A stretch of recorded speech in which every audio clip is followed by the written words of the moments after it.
Math সলিউশনে সকলকে স্বাগত।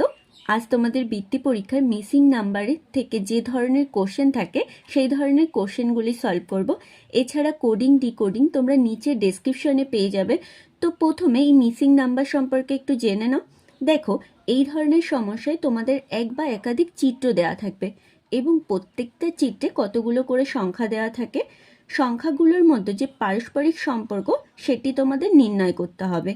সেই একই নিয়ম অ্যাপ্লাই করে যে স্থানে কোশ্চেন মার্ক থাকবে সেখানকার লুপ্ত সংখ্যাটি তোমাদের নির্ণয় করতে হবে।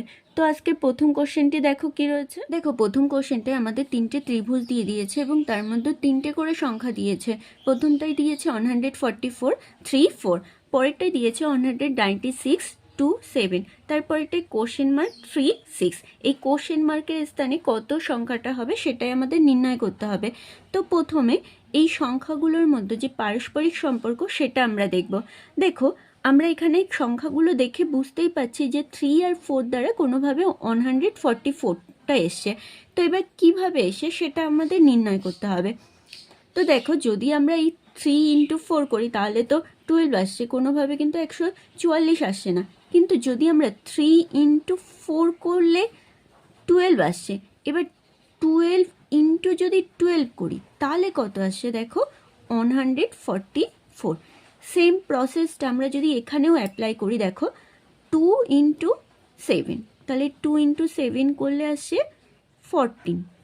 14 ইন্টু 14 করলে দেখো 196 চলে আসছে। সেমভাবে তাহলে 3 ইন্টু 6 করবো, যেহেতু এখানে এই দুটো অ্যাপ্লাই করে এই 196টা এসছে, আবার এখানে 144টাও এসছে। তাহলে 3 ইন্টু 4 করলে 3 ইন্টু 6 করলে কত আসছে দেখো, 3 ইন্টু 6 অর্থাৎ 18। এবার 18 ইন্টু 18, যেহেতু এখানে 3 ইন্টু 4 করে 12, 12-এর সাথে আবার 12 ইন্টু করেছি। সেমভাবে 2 ইন্টু 7 করেছি 14, 14-এর সাথে 14 ইন্টু করেছি।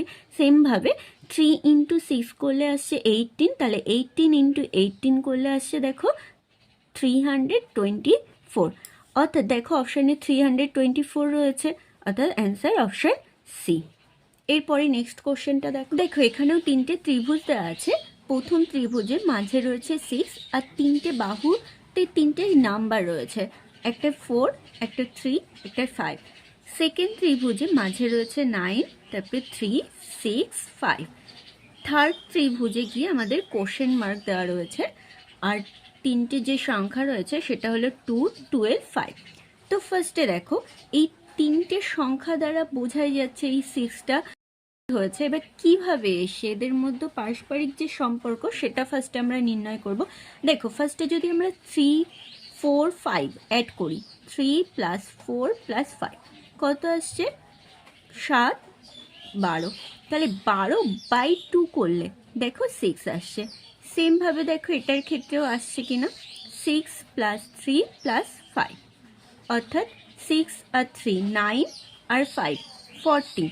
14কে 2 দিয়ে ডিভাইড করলে আমরা কিন্তু 7 পাচ্ছি, কিন্তু এখানে রয়েছে 9, ফলে এই প্রসেসটা আমরা অ্যাপ্লাই করতে পারবো না।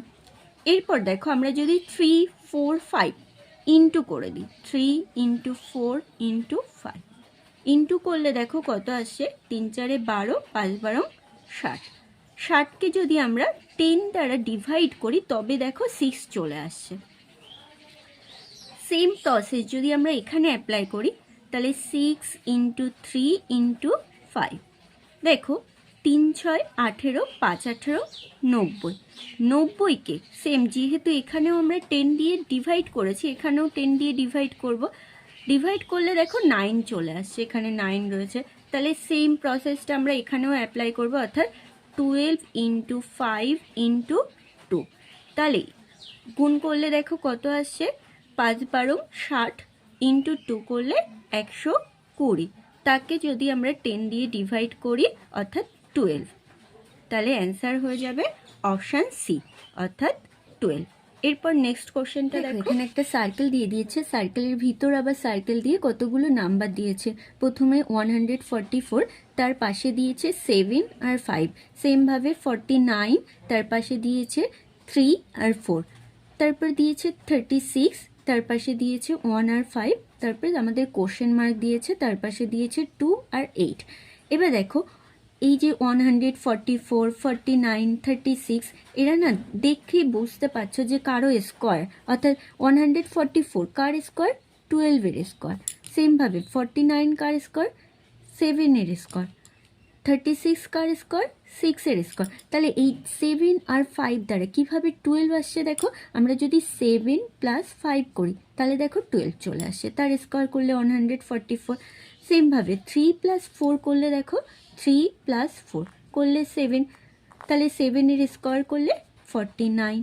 এরপর দেখো 1 আর 5 রয়েছে, 1 + 5 করলে আসছে 6, 6-এর স্কোয়ার করলে এই 36 চলে আসে। তাহলে এখানেও এইগুলোতে যে প্রসেস অ্যাপ্লাই করেছি এখানেও সেমভাবে করব। তাহলে 2 + 8 করলে কত আসছে, 10। তাহলে 10-এর স্কোয়ার করলে 10 × 10 অর্থাৎ 100। তাহলে অ্যান্সার হবে দেখো অপশানে 100 রয়েছে, অপশান ডি হবে অ্যান্সার। তো ভিডিওটি তোমাদের যদি ভালো লেগে থাকে তবে অবশ্যই ভিডিওটি লাইক করো এবং বৃত্তি সম্পর্কিত এইরূপ আরও ভিডিও পেতে চ্যানেলটিকে অবশ্যই সাবস্ক্রাইব করো।